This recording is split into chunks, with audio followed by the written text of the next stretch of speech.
में जो आदिवासी मूलवासी संगठन के लोग हैं वो सड़कों की खाक छान रहे हैं, तो दूसरी तरफ जो झारखंड के आंदोलनकारी हैं वो भी अपने हक अधिकार को लेकर के पिछले 8 दिनों से नए विधानसभा भवन के पास आंदोलनरत हैं। इस वक्त हमारे साथ मौजूद हैं सत्तारूढ़ दल के सचेतक और झारखंड मुक्ति मोर्चा यानी सत्ताधारी पार्टी के विधायक मथुरा महतो जी।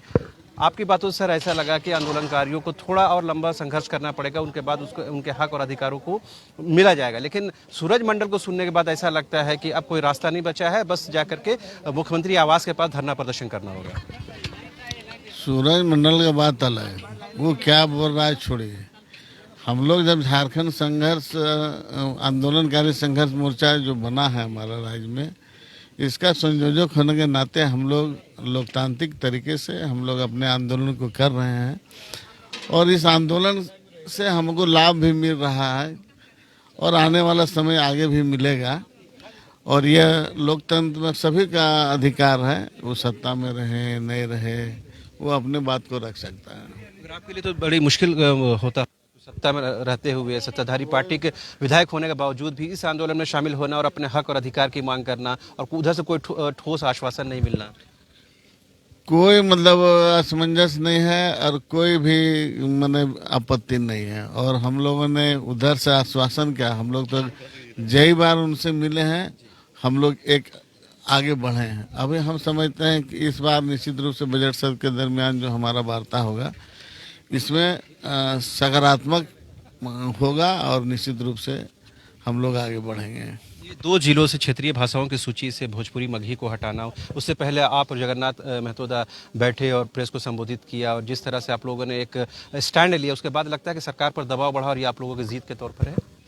दबाव नहीं, हम लोगों ने ये पहल किया था क्योंकि हम लोग वो धनबाद बोकारो से प्रतिनिधित्व करते हैं, तो हमारा जिला में क्यों रहे। जब राज्य के सभी जिलों से वो भाषा हट गया तो धनबाद बोकारो में क्यों रहेगा, जबकि बीजेपी ने 2018 में ही राज्य के सभी जिलों में इन भाषाओं को प्राथमिकता दिया था और जब निरस्त हुआ उस समय ये जिला छूट गया था। इसलिए हम लोगों ने अपील किए माननीय मुख्यमंत्री से और हम लोग अपील को माना। अभी भी पलामू प्रमंडल के कई जिलों में भोजपुरी मगही अंगिका तो आज भी वर्तमान है। जहाँ है वहाँ का लोग अगर इस भाषा को मातृभाषा के रूप में मानते हैं तो हम लोगों को क्या आपत्ति है। सरकार दे रही है उनको क्षेत्रीय भाषाओं की सूची में शामिल। सरकार नहीं दे रही है, सरकार तो पूरे राज्य में बीजेपी सरकार ने लाया था, लेकिन हम लोगों ने उन सब जिलों से ये हेमंत सोरेन की सरकार ने उससे निरस्त कर दिया। मथुरा जी का क्या ये स्टैंड है कि सर जहाँ उन भाषा भाषी के लोग जनसंख्या के अनुपात में ज्यादा है वहाँ पर इसका प्रावधान होना चाहिए। हम लोग तो कहा है कि जहाँ भी उस भाषा को जिस भाषा में मातृभाषा में बोला जाता है, जिस जिला में जो यहाँ का मातृभाषा है उस जिला में उसको रखने से हम लोग क्या आपत्ति है। उसका विरोध नहीं है, उस जिले में थोड़ी विरोध है। आप देख रहे हैं कि अभी भी बिहार सरकार ने कहा है कि हो सकता है कि हम भोजपुरी भाषा को अडॉप्ट करेंगे, बिहार में अभी सोच रहा है। तो हमारे यहाँ तो सब वैसा कोई जिला है ही नहीं जहाँ इन 2 भाषाओं को रख करके क्षेत्रीय भाषाओं की सूची में सरकार से गलती हुई है।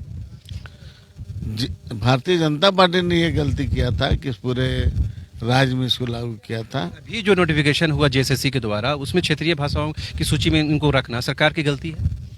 अभी तो ये भाषा को हटा दिया गया है, तब तो करेक्शन हुआ ना जी, हो गया करेक्शन। मतलब अब बाकी अगर जिलों में है तो उससे कोई आपत्ति नहीं है। कहाँ कोई पब्लिक आपत्ति करेगा तो वहाँ से भी हटेगा, कहाँ कोई हटेगा। जो आदिवासी और मूलवासी संगठन के लोग हैं वो कहते हैं कि टीआरएल यानी कि रांची यूनिवर्सिटी के जो डिपार्टमेंट है tribal research and development department, वहाँ पर 9 भाषाओं की पढ़ाई होती है जिसमें क्षेत्रीय और जनजातीय उन 9 भाषाओं के अतिरिक्त अगर कोई भी भाषा चाहे उर्दू आ जाए हिंदी आ जाए उनको शामिल नहीं किया जाना चाहिए। देखिए कौन क्या बोल रहा है, सबके पीछे अगर सरकार जाएगी तो सरकार नहीं चलेगी।